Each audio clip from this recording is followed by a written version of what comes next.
So this week I'm going to share something that is very important to me. And if you're watching this, more than likely you're a client of ours or you're someone who aligns with what we're doing.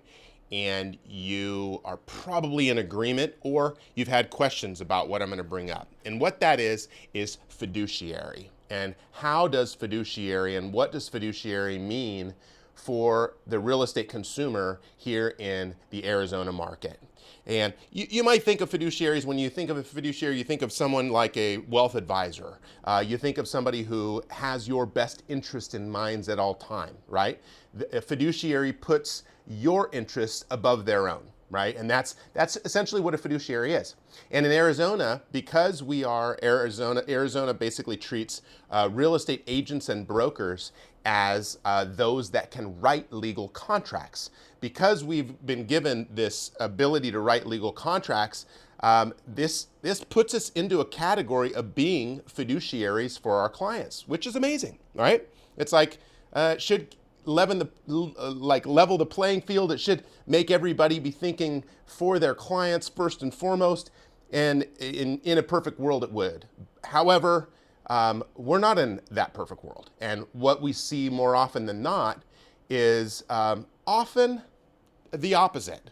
And it might just come at a very interesting time during a transaction or whatever it might be. And again, realtors are human, right?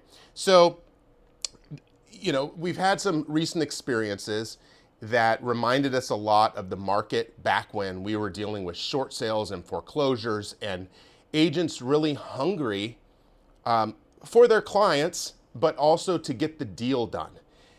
If there's one thing that clients know about us, one thing that I would hope I would have left you with was that the commission was never worth compromising values or compromising what we should be doing for our client.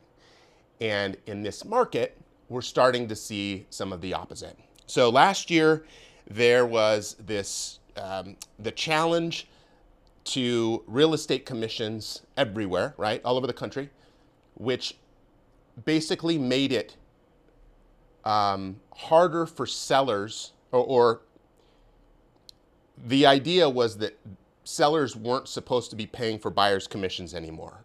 The honest of that is they are, and now it's even worse than it was. And let me give you an example.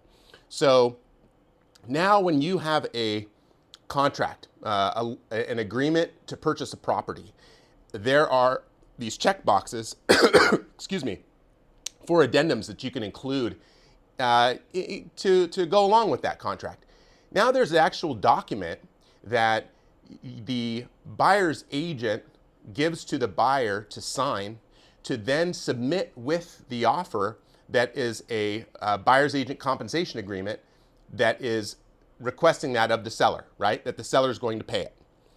And where that becomes a problem is that now, like when I would say when I grew up, when I got into real estate, the idea was that we're not supposed to be including commission or the idea of compensation in the decision to help a buyer purchase a property, right? It's just, it doesn't make sense. How do we have how do we have someone's best interest in mind when we're only thinking about our own commission, right? Or the commission is what is going to dictate whether or not a deal moves forward. That's the market that we're in. That's what's wild. So now, if you're if you're a buyer, if in order to get into an agent's car anymore, you have to sign a buyer broker agreement. It's a part of that whole debacle that happened last year with honestly, it just made it harder for buyers.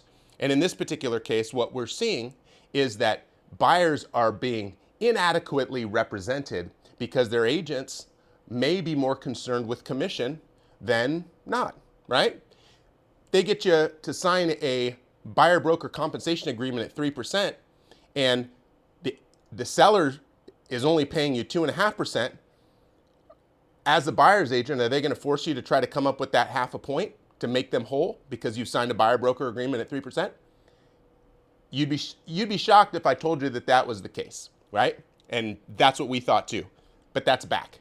So realistically, if you're looking to purchase a property, you definitely want to know what you're signing. You want to know that the relationship that you have with your buyer's agent is one that it transcends compensation, honestly, because, and again, this goes against everything that we're signing right now. Everything that buyer's agents are signing contradicts what I just said, which is just asinine. It just,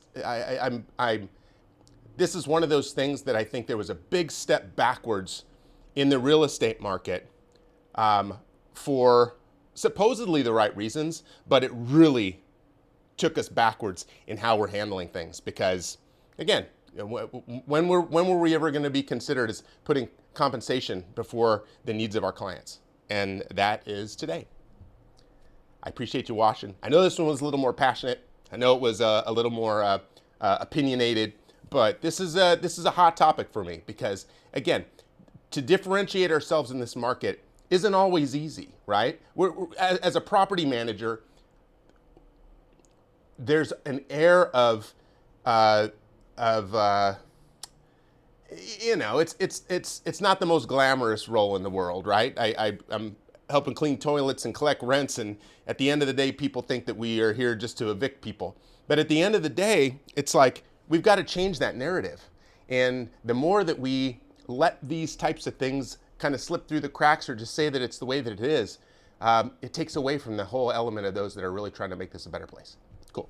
Appreciate you watching. See ya.